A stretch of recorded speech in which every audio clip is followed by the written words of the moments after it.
کبھی یہ خیال آیا ہے کہ سائنسدان کیسے ایک گرتے ہوئے سیب سے لے کر ایک دور دراز کہکشاں تک ہر چیز کو ایک ہی قانون کے تحت بیان کر پاتے ہیں؟ اچھا، آج ہم اسی بنیادی زبان کو سمجھنے کی کوشش کریں گے جس میں کائنات کے سارے اصول لکھے ہوئے ہیں۔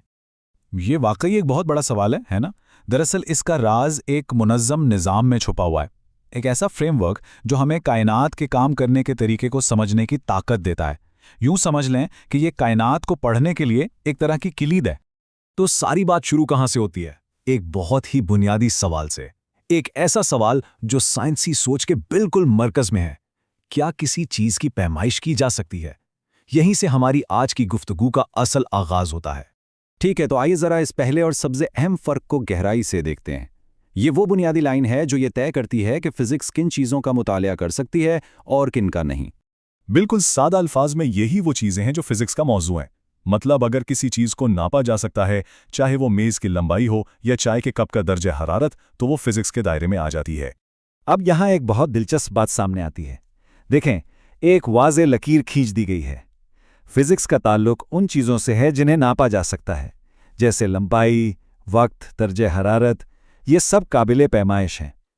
لیکن دوسری طرف کچھ ایسی چیزیں بھی ہیں جو بہت اہم ہیں، جیسے محبت، خوف، خوبصورتی، مگر انہیں ہم کسی آلے سے ناپ نہیں سکتے۔ تو یہ آرٹس اور ہیومینٹیز کا میدان بن جاتی ہیں۔ تو سب سے اہم نقطہ یہ ہے کہ یہ قابل پیمائش مقداریں صرف ڈیٹا نہیں ہیں، یہ وہ زبان ہیں، وہ الفاظ ہیں جن میں کائنات کے قوانین لکھے گئے ہیں۔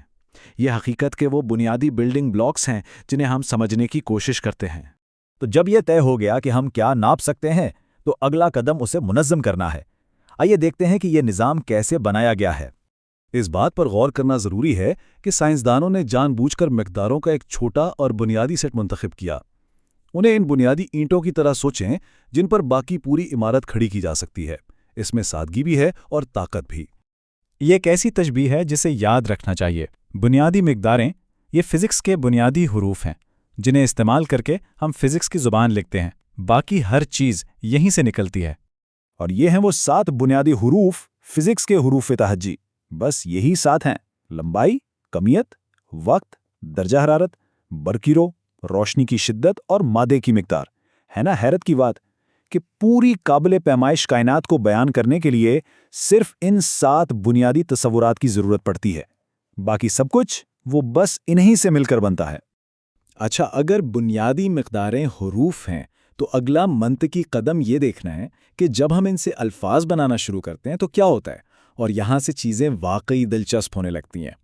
یہ ہیں وہ الفاظ جو ہم اپنے طبعی حروف تجہی کا استعمال کرتے ہوئے بناتے ہیں، اور یہیں سے فزکس کی اصل طاقت کا اندازہ ہوتا ہے جو ہمیں زیادہ پیچیدہ تصورات کو بیان کرنے کی صلاحیت دیتی ہے۔ اس خیال کو بالکل واضح کرنے کے لیے آئیے ایک سادہ سی روزمرہ کی مثال لیتے ہیں جسے ہم سب جانتے ہیں، رفتار یعنی سپیڈ۔ دیکھیں، رفتار کا تصور بظاہر پیچیدہ لگتا ہے، لیکن یہ ہے کیا؟ یہ بنیادی طور پر صرف ایک لفظ ہے جو لمبائی کے حرف کو وقت کے حرف کے ساتھ ملا کر بنایا گیا ہے۔ یہ کتنا خوبصورت اور سادہ ہے۔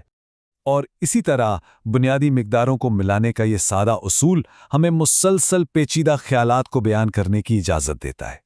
رقبہ، حجم یا یہاں تک کہ کثافت کے بارے میں سوچیں، یہ سب انہی بنیادی بلڈنگ بلاکس سے بنے ہیں۔ تو ہم نے حروف دیکھے اور پھر الفاظ بھی۔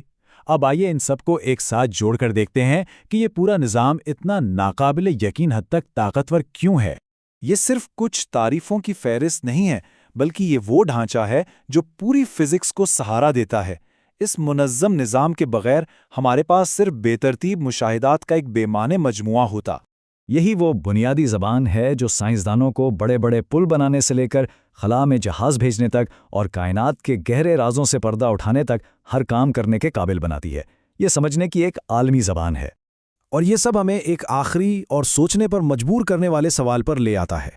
یہ نظام ہماری طبعی دنیا کو بہت خوبصورتی سے منظم کرتا ہے، لیکن صرف ان چیزوں پر توجہ مرکوز کر کے جنہیں ناپا جا سکتا ہے ہم کیا نظر انداز کر رہے ہیں۔ یہ ہمیں وہیں واپس لے جاتا ہے جہاں سے ہم نے شروع کیا تھا، اور یاد دلاتا ہے کہ علم کی دنیا بہت وسیع ہے اور پیمائش اس کا صرف ایک اگرچہ بہت اہم حصہ ہے۔ اس پر سوچیے گا۔